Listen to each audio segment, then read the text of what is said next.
یہ ہیں جناب مولوی اسحاق، اور جس سے بہت ہی زیادہ محبت کرتا ہے علی انجینئر۔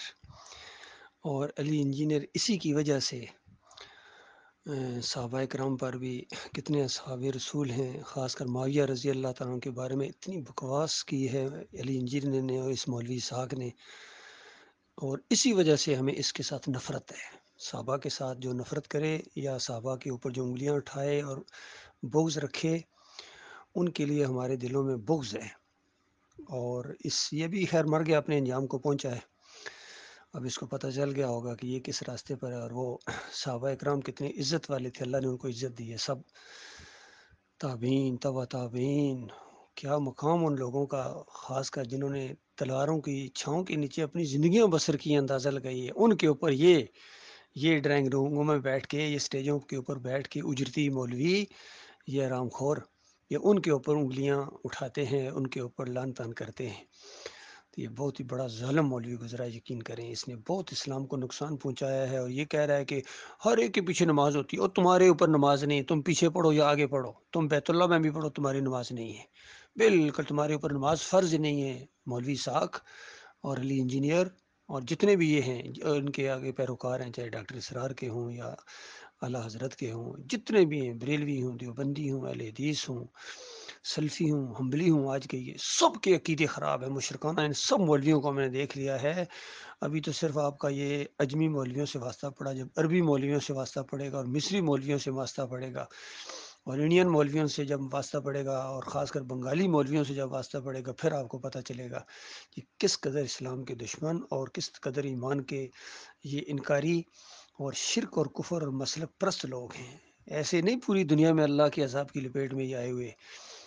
یہ وہ لوگ ہیں جن کے بارے میں سورہ التوبہ کی 34 نمبر آیت ان کے اوپر پوری طرح فٹ آتی ہے کہ اکثریت ان کی علماء اور مشائخ ان کے یہ لوگوں کا مال کھاتے ہیں، باطل طریقے سے مال کھاتے ہیں۔ اسی لیے وہ ایک پوسٹ ہماری بڑی مشہور ہوئی ہے کہ اس غلے کے اوپر ان سب کا اتفاق ہے، باقی ان کے آپس میں اختلافات ہیں۔ بریلوی اگر 50 شرک کرتا ہے تو دیوبندی اگر ہو سکتا ہے 40 کرتا ہو، اہل حدیث اسے ذرا کم، سلفی اسے ذرا کم، اور یہ سارے اس طرح کم پہ حنفی آج کے اور حنیفی، ان کے اندر آپس میں تو اس طرح کے اختلافات ہیں، لیکن غلے کے اوپر سب کا اتفاق ہے۔ سب غلے کے اوپر بیٹھے ہوئے ہیں، حرام خوری کے اوپر۔ یہ ان کو اصل میں دنیا پرستی جو ہے نا، اس نے ان کو مارا ہے۔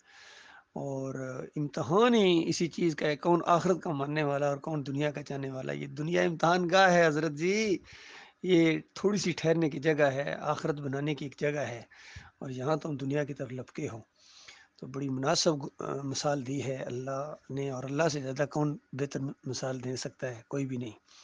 سورہ الاعراف کے اندر اللہ تعالیٰ پہلے خود گواہی دیتا ہے کہ ہم نے ان کو اپنی آیات کا علم دیا، عالم ہے، علم والے ہیں، علم دیا اللہ تعالیٰ نے، گواہی بھی دی اللہ تعالیٰ، لیکن انہوں نے اپنی اور دوسروں کی آخرت بنانے کی بجائے یہ دنیا کی طرف یہ جھک پڑے۔ دنیا ان کے معبود یہاں دنیا میں بن گئے، زمین کے اوپر ان کے معبود ہیں۔ عرش والے کو چھوڑ کے انہوں نے فرش والوں کو سجدے ثابت کیے، ان کے نظر و نیازیں ثابت کی، ان کی پکاریں ثابت کیں۔ محمود الحسن صاحب کہتے ہیں کہ اللہ کے مقبول بندوں کو خالص واسطہ رحمت الہی سمجھ کر اگر پکارا جائے تو یہ بالکل جائز ہے۔ یہ ایاک نعبد و ایاک نستعین کے اندر آتا ہے، غور کیجیے۔ اس طرح شرک پھیلا دیا ان کی رگوں کے اندر، سارے دیوبندی اسی کو مانتے ہیں۔ تقی عثمانی اور جتنے بڑے بڑے گزرے ہیں، سارے چیف جسٹس کے عہدے پر رہے ہیں، لیکن اتنی سادہ سی بات ان کی سمجھ میں نہیں آتی، چونکہ خلوص نہیں ہے، اللہ کے خالص بندے نہیں تھے، یہ اپنے اکابرین کے بندے تھے، اپنے مسلک کے بندے تھے، فرقے کے بندے بن گئے ہیں۔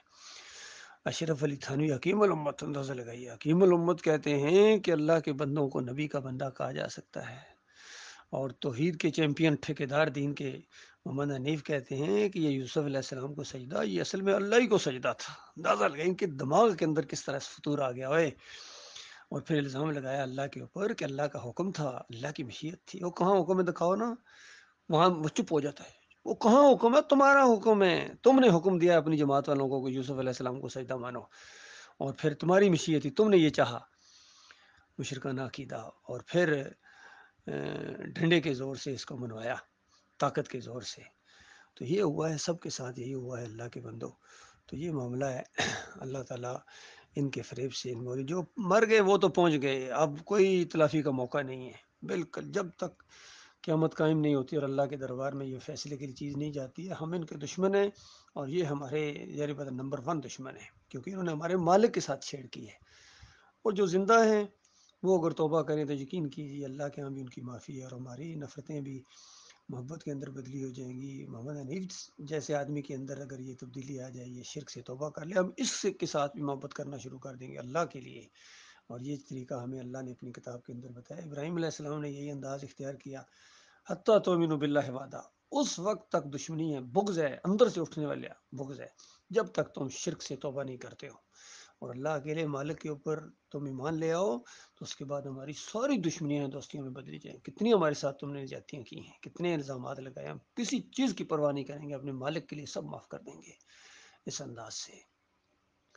اور جو مر گئے وہ تو گئے، فارغ ہو گئے، اور جو زندہ ہیں ان کے لیے موقع ہے۔ اللہ تعالیٰ ان کو توبہ کی توفیق عطا فرمائے۔ دعائیں بھی نکلتی ہیں یقین کیجیے، اور کبھی دعائیں بھی نکلتی ہیں کہ انہوں نے بڑا ظلم کیا ہے، اور الحب للہ والبغض للہ والا معاملہ ہے میرے بھائیوں، کوئی اور چیز نہیں، اللہ جانتا ہے۔ محبت تھی تو خالص اللہ کی رضا کے لیے تھی، اس پر بھی لوگ حیران ہوتے تھے، اور اب نفرت ہے تو خالص اللہ کی رضا حاصل کرنے کے لیے، اس پر بھی لوگ حیران ہوتے ہیں۔